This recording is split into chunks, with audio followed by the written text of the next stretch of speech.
Hey, welcome back. We're the only show on television that has a Women Wednesday episode. And that does not suggest that women aren't on the show other days, but on Wednesday we try to focus on the perspective of women. Women in business, women in politics, women in the arts, women in entertainment, women in philanthropy. And across the board, the perspectives of women on Wednesday tend to be the most entertaining show, if you ask me. One of our usual contributors, one of my great friends, joins us again here. Zen Sams is here. She's an actress. She's a producer of a short film called The Protocol, which brings awareness to mental health issues. She's also a mentor, and most importantly, she's a super mom.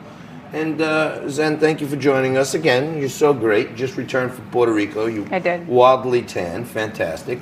And it's day 3 of the Weinstein trial here. You're a woman who's been in the entertainment business for a while. We've talked about this before. They're still in the jury selection process. We know now that Los Angeles has brought some new charges against Weinstein that he's looking at down the line. What's your take on this whole thing that's happening with Harvey Weinstein? I mean, this is turning into the best movie ever that he is the star of. And he has everything coming. Now there's new charges in LA, and quite frankly, they're just going to keep pouring in because women are starting to think about all of those times that Harvey Weinstein approached them. And if that was sexual assault, if it was a little bit crossing the line, and it probably was all of the above. And now they're coming out of the woodwork. And this goes to show that all it took was one woman to break the silence. I believe her name was Ambra Gutierrez. She was 22 years old in 2015. And this woman went on to wear a wiretap and still couldn't take him down. She was paid $1 million. She ended up dropping her case in 2017. The case was dropped and she broke her silence. And she went and she exposed him. And now every single person has come out, from celebrities to models to executives that work for him, and it's endless. And he's getting what he deserves. And his team is thinking that the best defense is a good offense. The only thing that's happening is people are looking at him and thinking to themselves, what a predator. Jail for life. That's where you should be. I think the last time you were here, we played the song Cold Hearted Snake. That's what he is. And I think that's probably a great characterization of him.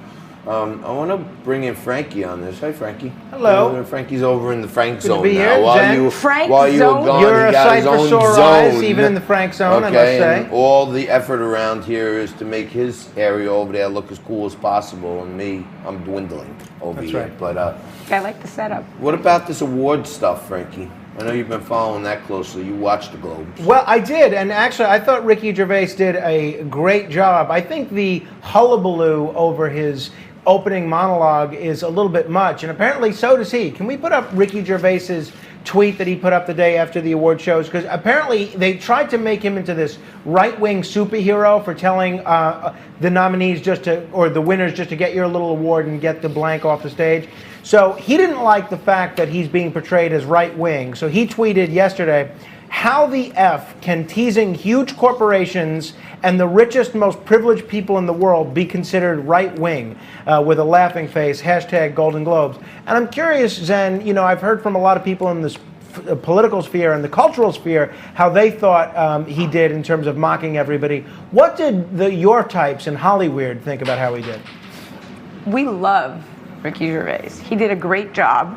He speaks truth. He has a great perspective on things, and I think he addressed it in the most comedic way possible and relieved the tension in the room. All right, well, so I am curious about your perspective as a woman to a lot of people doing the opposite of what Ricky Gervais said to do. One of those people was Michelle Williams, who after winning her award, she chose to put in her nomination for the Women of the Year speech. This was Michelle Williams at the Golden Globes on Sunday.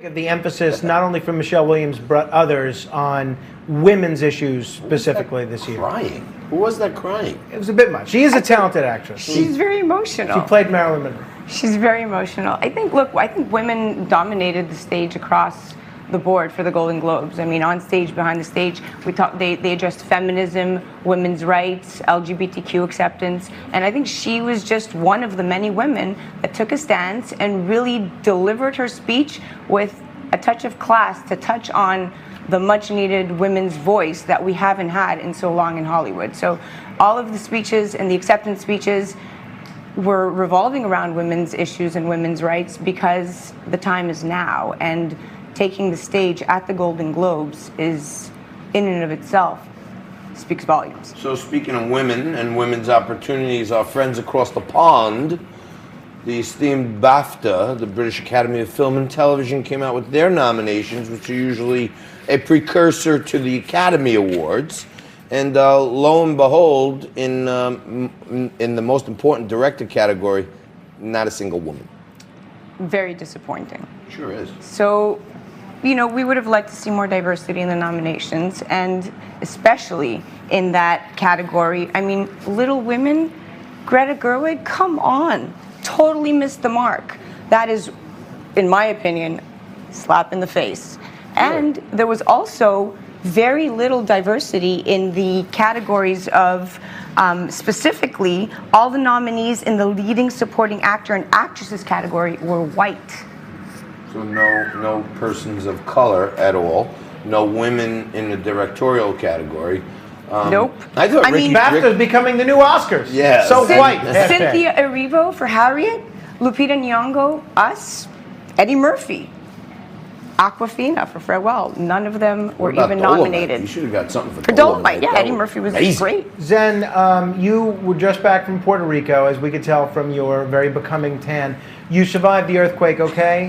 Is aid getting there okay? I survived the earthquake. We had a great time. We in fact did not know that an earthquake took place until somebody asked me if I was okay.